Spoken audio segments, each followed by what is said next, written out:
Hey guys, how are you? Hope you're all doing very well. This afternoon I'm going to be doing another movie review. This movie is a horror film from Chile, Spanish language, English subs, released in the year 2002, directed by Jorge Alguien, and this film is called Eternal Blood. So Eternal Blood is about this woman. She is a student. She is starting to become a journalist, and for her homework, the deadline is fast approaching and she needs to find a subject to interview. So the subject is not about, she's starting to get very anxious about this, but this is where she meets a mysterious man at this school who has friends, and they're all gothic. So they're very interesting, and straight away this seems like the prime candidate. So she needs an opportunity to get close to him, but she can't really get there, so he's very standoffish.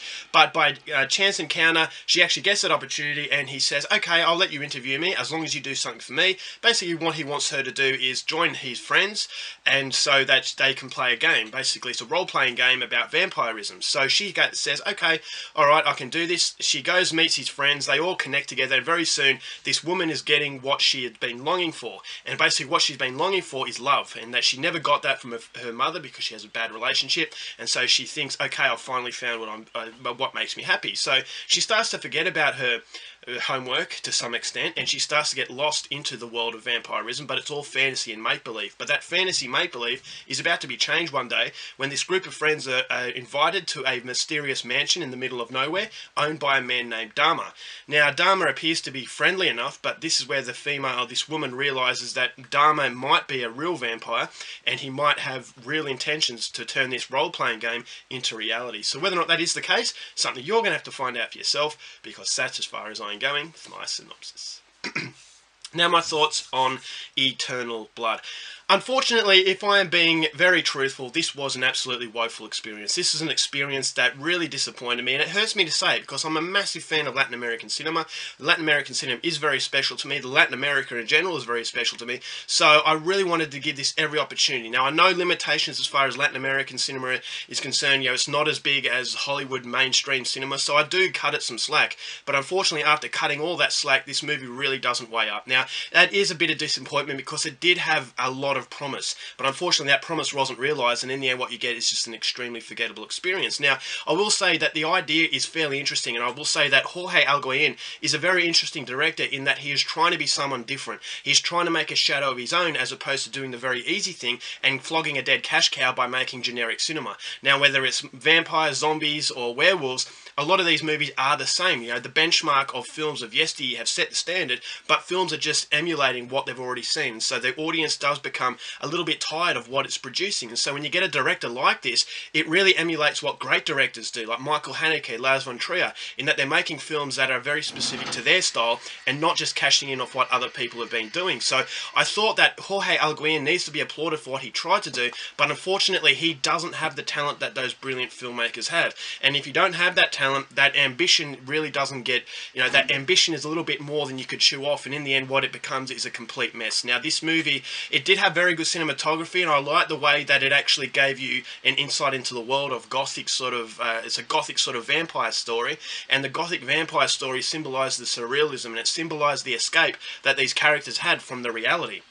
Now the reality was very harsh. As I said, this woman, this main character, didn't have the love that she wanted from her mother, and so she escapes into this fantasy world, and it shows you how a fantasy world can be an escape mechanism. Now whether it's you watching movies or going into role-playing or playing video games, that escape for you from reality, and I thought that was an interesting aspect, but that aspect is not really gone into very well, is because this movie doesn't know what it wants to be. Does it want to be an otherworldly fun vampire film, or does it want to be a movie grounded in reality that's going to make you think about things? It's going to make you interpret your own way that this movie is.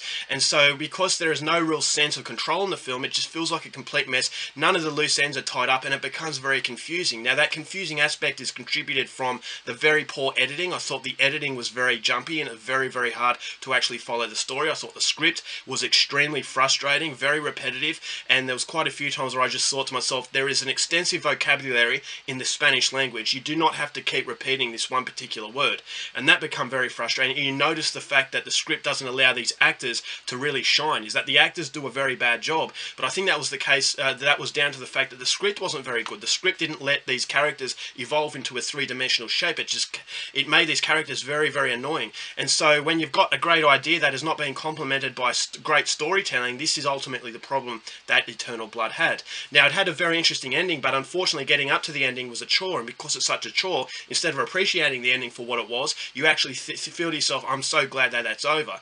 And so you've got these unintentionally very funny moments which is down to the fact that the editing was really bad. Now, as I said, this is a smaller budget film. I'm not comparing this to mega budget mainstream Hollywood, but although it is a very small budget movie, there are directors out there who are very intelligent about what they do, and that the very tight editing makes it look like a movie of a much bigger budget. And so this movie was done by a director who I felt that had ideas, that had grand plans, but he didn't know his own limitations, and those limitations forced the film to feel very cheap, and therefore you couldn't really connect to anything. And because you can't connect to anything, it makes the runtime of nearly 2 hours an absolute chore. It's very, very tedious. It was very repetitive, and I just lost interest very early. And so, as I said, when it comes up to the thought-provoking and shocking ending, I just didn't really care, and I was just really happy that it finished. So overall, as I said, it hurts me to say, I love Latin America.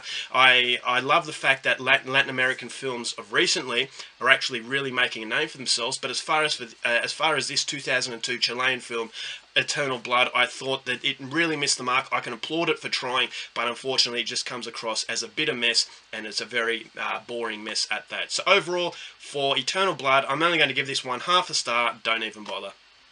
Alright guys, that's it for my review. Hope you enjoyed it. Till next time, keep watching movies, and I'll see you later.